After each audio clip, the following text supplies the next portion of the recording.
Hello everyone, welcome to the Daily Current Affair Analysis brought to you by Shankar IAS Academy, 5th September 2025.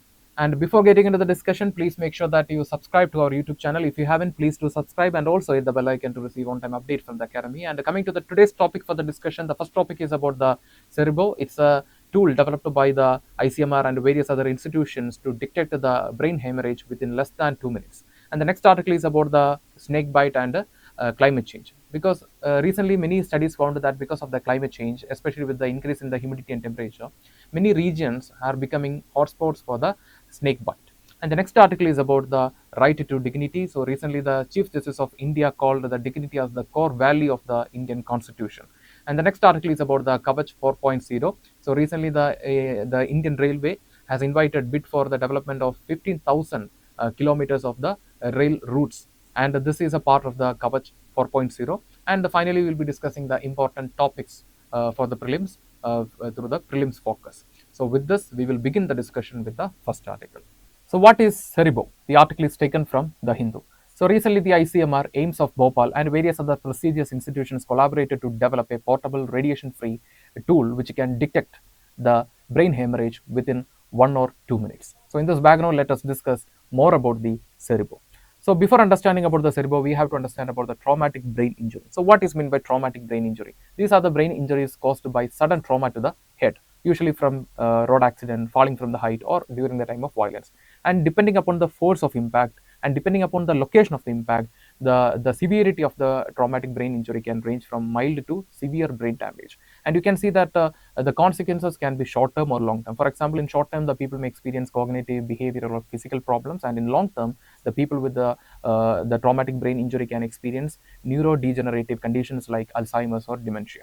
And recently, there is an article called Epidemiology of Traumatic Brain Injury, and the review of this article is available in the website of the National Health Institute of the United States. And according to this article, every year 1.5 to 2 million people are getting traumatic brain injury in India, and nearly 1 million people are losing annually their life because of the traumatic brain injury and its associated complications. And coming to the key features of the CEREBO, so like I mentioned, it is portable, it can be carried anywhere, and it is free of radiation. It is using the light to detect the brain hemorrhage, and the result will be provided in color. So therefore, it is easily understandable for anyone, and therefore it is radiation free. Therefore, it is suitable to use in infants and pregnant women to detect the brain hemorrhage, and it can be used by paramedics or even by the unskilled people because it will provide the result in color code. And it is designed for using in ambulance, rural clinics, trauma centers, and disaster zones. For example, if there is a disaster, nearly 100 or 1000 people will be affected, and conducting the brain hemorrhage test for the 1000 people using the CT or MRI is not possible because it will take time and it will need more specialists. But if we have this tool, we can easily conduct the brain hemorrhage test in the 1000 people. And the next is it is using the near infrared spectroscopy and the machine learning to provide the result. So we'll discuss what is the mechanism. So coming to the mechanism, so we can see that it is not using the radiation. Instead, it is using the near infrared spectroscopy to detect the brain hemorrhage. So once we place the tool on the head, the light from the tool will pass through the head, and if the light meets any fluid or blood inside the brain, the behavior of the light will change, and this change will be captured as signals, and it will be interpreted by the AI system, and the result will be provided in color code. So once again I will repeat. So the tool will produce light, and the light will pass through the head, and when the light meets the any fluid content inside the brain, so that time the behavior of the light will change, and this change will be captured as signals by the AI system, and it will interpret it, and within 1 or 2 minutes the result will be provided in color. And coming to the significance, so first is the faster result. So the result will be provided within 1 or 2 minutes. And the next is safety. It is not using the radiation, therefore it is safe for infants and the pregnant women. And the next is affordability. So you can see that comparing with the CT scan or MRI, it is cheaper. And the next is accessibility. So we can see that it is specially made to use in ambulance, disaster sites, and also in the rural clinics. And the next is life saving. So we know that with the CEREBO we can easily and we can early detect the hemorrhage inside the brain, so we can save more lives. So we know that when a person meets met with an accident, most probably he will have the brain hemorrhage because of the trauma. So if we have this tool inside the ambulance, then on the way to the hospital itself we can detect the brain hemorrhage, and we can give emergency care to this person. So through this we can save the life. And in this topic, we discussed the basic features of the CEREBO and what is traumatic brain injury and the significance of the new invention. So with this, we will move to the next article. Study finds climate change could drive new snakebite hotspots in India. The article is taken from The Hindu. So we know that last year, the union government asked all the state governments to declare the snakebite as a notifiable disease. And you can see that in the recent times, many states in India like Assam, Gujarat and Karnataka, they raised this increasing cases of snakebite as a major public health concern. And recently, the state of Tamil Nadu declared the snakebite as a notifiable disease. So, what is meant by notifiable disease? In the beginning, I mentioned that the union government asked all the states to declare the snakebite as a notifiable disease.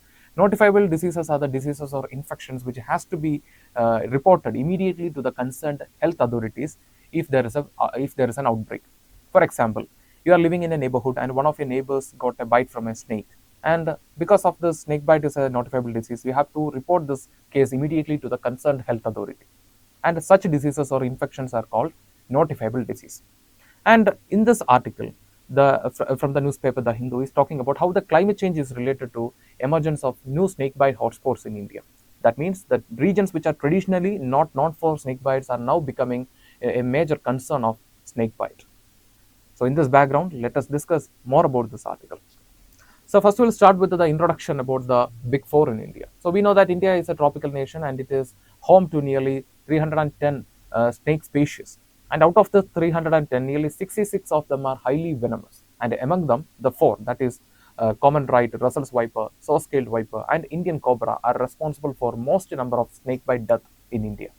And because of this climate change, especially because of the rise in heat and humidity, there is a shift, there is a change in the hotspots in India. That means the regions which are traditionally not known for the snake bite are now becoming a home for the habitat of snakes. And coming to the new potential hotspots, so the studies found that the states like Haryana, Rajasthan, and Assam are becoming witnessed an expansion of the snake habitats. And other states of the northeast, especially Manipur, Meghalaya, Nagaland, and Arunachal Pradesh, may see over 100% increase in the suitable habitats. And also the southern and the western states like Karnataka, like I mentioned in the beginning, recently Karnataka raised this rising cases of snakebite as a major public health concern. And within Karnataka, certain regions like Chikkaballapura, Haveri, and Chitradurga are becoming more vulnerable to snakebite cases. And especially the state of Gujarat, especially the districts like Devabhumi, Dwaraka, and Jamnagar are becoming more vulnerable to the snakebite cases. And coming to the public health concern. So beyond the environmental impact, now the climate change is becoming a public health concern. And the snake bite is becoming a major concern. And you can see that in the beginning I mentioned the snake bite as a notifiable disease. Can we call the snake bite as a notifiable disease? Can we call the snake bite as a disease? Yes. And you can see that in 2017, the World Health Organization declared the snake bite as a neglected tropical disease. So what is the features of neglected tropical disease? So the neglected tropical disease has certain features like, it affects a larger section of the society, and the attention to such infections or disease is still very low. And another major reason feature of the neglected tropical disease is that this type of infections or disease can impact the human life beyond health. That means it can impact the communities socially and economically. And the snake bite can impact the communities beyond health. It can impact them socially and economically. And that is why you can see that the regions which are traditionally known as low risk zone for snake bite are now becoming a high risk zone for snake bite. And now we can see that beyond the environmental changes, now the snake bite is becoming a major public health concern. And coming to the snake bite as a neglected tropical disease. So why in 2017 the World Health Organization declared or listed the snake bite as a neglected tropical disease? The first is the high burden and low attention. You can see that there was a study in 2020 called the Indian Million Death Study, and in the study we found that nearly every year, nearly 3 to 4 million cases of snake bites are reported in India. And you can see that out of this, nearly every year 58,000 people in India are losing their life because of the snake bite, and which is the highest in the world. And you can see that across the world, on an average, every year nearly 81,000 to 1,38,000 people are losing their life because of the snake bite, and 4 lakh plus people are becoming disabled because of the snake bite and its associated complications. And you can see that comparing with other diseases, comparing with other neglected tropical diseases like malaria and HIV, the attention to this snake bite diseases from the past itself is very low. And you can see that it also has a socio-economic angle, like I mentioned. So the major victims of the snake bite, the increasing cases of the snake bite, will be the people from the rural area, particularly the farmers, women, and children. And you can see that in this region, there is a lack of proper medical care, transport, and the availability of anti-venom. And in the rural area, especially in the remote area, there is still a practice that is associated with the behavior, that is, the people will take the infected people to the traditional healers. And sometimes if the snake which attacked the person is highly venomous, in that case the practices of the traditional healer may not work. The medicines from the traditional healer may not work properly, and that can even eventually lead to death of the victims. And coming to the next major issue is the inadequate anti-venom supply. So we can see that there is a community in South India called Irula community. Even today, the venom supplied from this community is used for manufacturing majority of the anti-venom in India. And you can see that there is a lack of region-specific anti-venom supply in India. So we know that if you take certain regions, there will be certain region-specific venomous snakes. And to deal with this region-specific venom, we need a region-specific anti-venom. And in the case of India, this region-specific anti-venom is not available in many places. And you can see that the anti-venom, the certain general anti-venom are not effective against all venomous species. And you can see that if you take certain snakes, for example, king cobra, Indian cobra. So if you take this type of snakes, all type of antivenoms may not work properly in the against the venom of king cobra. And the next impact is the disability and the social impact. Like I mentioned, so the major victims of this increasing cases of the snake bite will be from the rural area and remote area, especially the farmers, children, and women. And this snake bite also has a social angle, because you can see that the snake bite can lead to long-term effects on the people. For example, sometimes the snake bite can lead to persistent infection in that body part, and that can end up in amputation of that particular area. Or sometimes the snake bite can lead to blindness and multiple organ failure, including kidney failure. And you can see that the psychological trauma. So we can see that the people who received bite from snake can sometimes experience lifelong psychological trauma, especially the fear of snakes. And you can see that it can lead to, the snake bite can lead to loss of livelihood and increases poverty. For example, you can see that sometimes especially in the remote and the rural area, there will be a breadwinner in the family. If the breadwinner gets affected because of the snake bite, in that cases the entire family will be affected socially and economically, and this will lead to loss of livelihood and increasing poverty in the marginal communities.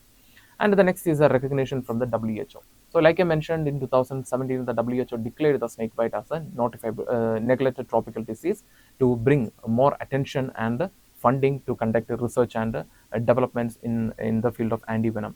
And the next is strengthening the rural infrastructure is another major focus, and raising the global awareness. So you can see that many states in India have launched their own programs to train the people how to catch the snakes. For example, recently the government of Kerala launched the program which is planning to train the people how to catch the snake without creating any fear, without creating any tension, without creating any accidents, how to catch the snake safely.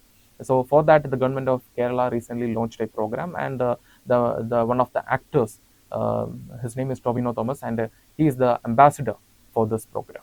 So in this topic, we discussed the how the snake bite, the increasing cases of snake bite is becoming a major public health concern, and how the climate change is making certain places in India as a new hotspot for the snake bite, and what are the implications, and why we are calling the snake bite as a major public health concern, and also why it is considered as a neglected tropical disease. So with this, we will move to the next article. Chief Justice of India upholds dignity as the soul of constitution and a cohesive force. The article is taken from The Hindu. So recently, while speaking at the L.M. Singhvi Memorial Lecture, the Chief Justice of India mentioned the dignity as the core value of the Indian Constitution, and it is very fundamental to ensure the social solidarity in the society. So in this background, let us discuss what are the provisions, that means what are the constitution provisions, and what is the role of judiciary in ensuring human dignity. So coming to the constitutional provisions for human dignity. So we know that the preamble of the Indian Constitution. So the concept of preamble was adopted from the American Constitution, and the preamble of the Indian Constitution talks about the source of authority and also talks about the objectives of the Indian Constitution. So you can say that it explicitly mentions that one of the objectives of the Indian Constitution is ensuring dignity for everyone. And the next is a fundamental right. So it is included in the part 3 of the Indian Constitution. So if you take the Article 14, it talks about the equality before law and equal protection of law. So irrespective of the social status, irrespective of the economic status, irrespective of the gender, everyone will be equal before law, and everyone can have equal protection of law. And the next is the Article 15 and Article 17. So Article 15 prohibits the discrimination in the public place, education institutions, and employment, while Article 17 abolishes the evil act of untouchability. And the next is the Article 19, which guarantees fundamental freedoms for the people. For example, freedom of speech, association, and movement, which is very essential for self-expression and ensuring dignity for everyone. And the next is Article 21 of the Indian Constitution. So if you ask what is Article 21, we can simply say that Article 21 guarantees protection of life and personal liberty. But the scope of this Article 21 is beyond our imagination. For example, in different times, the Indian judiciary have interpreted the various rights indirectly mentioned in the Article 21. For example, the right to safe environment, the right to livelihood, the right to safe drinking water, the right to sanitation. So similarly, the Supreme Court also included the right to live with dignity under the Article 21. And you can see that Article 21A, which guarantees the right to education. So education is very important for the social empowerment of the people. Therefore, through social empowerment, we can ensure the employment opportunities. If a person is educated, definitely he will get any type of employment, and the employment, through that he can raise his social and economic status in the society, and he can become independent. So another aspect of ensuring dignity is ensuring independence for the people. And the next is the Article 23 and 24. The Article 23 prohibits the the exploitative practices like human trafficking and all, and Article 24 prohibits forced labor and child labor. Through prohibiting the human trafficking, we are providing safety to the people, and at the same time, through prohibiting the forced labor and the child labor, we are protecting the right to choice. And the next is the directive principles of the state policy. We know that this concept is adopted from the Irish Constitution. So what is meant by directive principles of the state policy? These are the directions given by the Constitution to the state. So whenever the state forms a policy or takes an action or implements an action or interprets an action, so that time the state has to keep these principles in the mind. So simply, these are the directions given by the Constitution to the state. So the Article 38, it directs the state to promote welfare and also the social, economical, and political justice. And Article 39 directs the state to protect the youth, children, and women against exploitation. And the next is the Article 41 of the Constitution, which guarantees which directs the state to ensure the right to work, education, and also the public assistance. So for example, if you take a public building itself, so when we construct a public building, the government will consider the all sections of the society, including the old age people and the differently able people. So that is why we can see that if we construct a building, definitely there should be a lift, there should be, or at least there should be an escalator. So this will be very useful for the people who are who have any type of disabilities, or the people from the old age group. And then next is the Article 42, which directs the state to ensure the just and humane working condition for the workers, and also provisions for the maternity relief. So we know that the maternity relief is very important to ensure the safety and health of the mother and the child, and at the same time ensuring humane working condition is very important to protect the workers from exploitation. And the next is the Article 43 of the Constitution, which guarantees the decent standard of life. So the state has to guarantee a decent standard of life for everyone in the nation. For example, if you take the basic rights of the people, for example, basic needs of the people, for example, shelter, health, sanitation, and food. So if you take in the case of India, we have the major scheme, that is Pradhan Mantri Awas Yojana. So this Pradhan Mantri Awas Yojana is for ensuring housing for everyone. And if you take the case of Ayushman Bharat, which is looking for it is a universal health scheme. And similarly, we have the Food Security Act of 2013. This Food Security Act of 2013 is ensuring that beyond availability to the food, the availability to the food is a right of every individual. So this Food Security Act of 2013 is recognizing the food security as a right of every individual. So we can see that through this, the government is ensuring the basic standard of living for everyone. And you can see that the basic standard of living is based on three principles, that is availability, accessibility, and affordability. That means the providing standards should be available to everyone, it should be affordable to everyone, and it should be accessible to everyone. And the next is the Article 46 of the Constitution, which directs the state to promote education and the economic interest of the weaker sections in the society. For example, if you take the NEP, new education policy of 2022, 2020, it adopts a three language system. That means it is giving importance to the regional language. At the same time, it is giving importance to the various dialects spoken by various tribal communities. And similarly, we have a lot of scholarship program, we have a reservation system in the higher education, and similarly we have the Egalavia residential school program, which is looking for the educational development of the tribal children. And the next is the role of judiciary. So we know that in India we have an independent and integrated judicial system, and the judiciary is very important to ensure the constitutionality of the legislation, and also it plays a crucial role in ensuring justice to everyone. And through various judgments, the judiciary in India have emphasized the right to dignity. For example, the Francis Colley Mullin versus Union Territory of Delhi. This case was in the year 1989, and in this case, the court held that the right to life includes the right to live with dignity. The next is a Menaka Gandhi versus Union of India case 1978. It is a famous case, and here the Supreme Court expanded the scope of Article 21 beyond the mere existence of a mere animal existence of a person. That means every person has a right to be treated with dignity. And the next is the Navadeh Singh Johar versus Union of India case 2018, and we know that this case led to the decriminalization of homosexuality. And in this case, the Supreme Court affirmed the dignity in the matters of privacy, choice, and identity. For example, recently there was a case in the state of Manipur.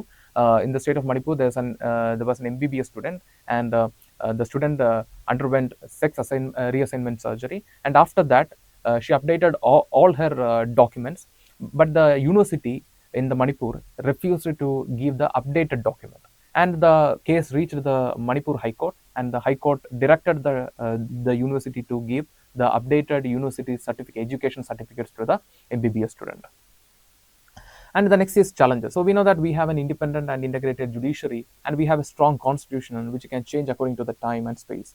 But still, there are certain challenges in India in ensuring the dignity for everyone. That includes social inequalities in the name of caste, gender, and sexual orientation, and unemployment and poverty. So we know, like I mentioned, the another aspect of ensuring dignity means ensuring independence. So if a person is unemployed, if a person is living in poverty, then it can lead to lack of basic needs and livelihood, and this is undermining the dignity. And the next is a weak implementation of the law. For example, the laws against the manual scavenging, forced labor, and child labor. For example, recently there was an incident in the firecracker manufacturing unit in the state of Gujarat, and in this fire accident, nearly 21 migrant workers from the state of Madhya Pradesh lost their lives.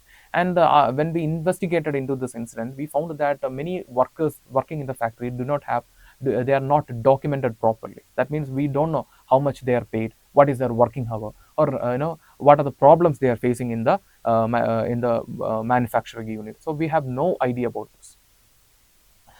And the next is a custodial and institutional violation. So we can see that the increasing cases of the custodial death and custodial torture, and this is undermining the dignity. And the next is the unequal accessibility to the services. For example, gaps in education, healthcare, and the social security can exclude many people from ensuring dignity. And the next is way forward. So what can be done? So in this topic, we discussed what are the provisions, constitutional provisions, and what is the role of judiciary in ensuring dignity.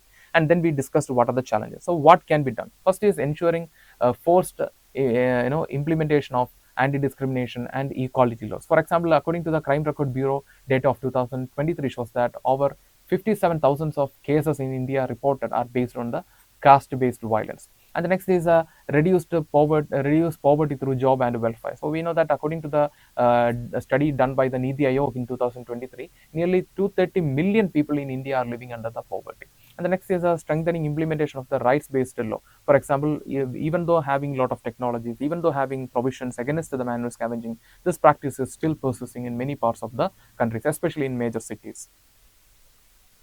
And the next is reforms in prisons and ensuring speedy recoveries. That means taking strict action against the custodial torture and custodial death. And you can see that according to the report from the Crime Record Bureau of 2022, over 75% of the prisoners are waiting for their trial. And the next is the guaranteed universal education, healthcare, and digital rights. So if you take the annual status of education report, so it is a report published by the Pradham, an NGO. They found that 25% of the rural children in the class 5 cannot read textbook from class 2. So this is raising a significant question about the quality of the education. And the next is the, we can see that if you take the pupil to teacher ratio itself, so for example, if Ladakh, we can see that they have a ratio of 8 is to 1. That means for every 8 children, there is one teacher. And if you take the case of certain other states like Uttar Pradesh or Bihar, for 40 plus students, there is only one teacher. So this is showing the inequality processing in the infrastructure or the quality infrastructure in providing education. So ensuring more teachers, providing, ensuring scientific method of teaching, and at the same time proper infrastructure developments are very important to ensure the universal education for everyone, quality universal education for everyone. And healthcare, for example, we can see that after the COVID-19, there is an increasing awareness about the rights of the people regarding health. But at the same time, if you take the influence of this movement in the marginalized communities or in the remote area, it is very less. And the next is the digital rights. For example, if you take the accessibility to the digital infrastructure itself, we can see that there is a strong division in the urban and the rural area. So in the rural area, the people will have only limited accessibility to the Internet of Things, while in urban area, the people will have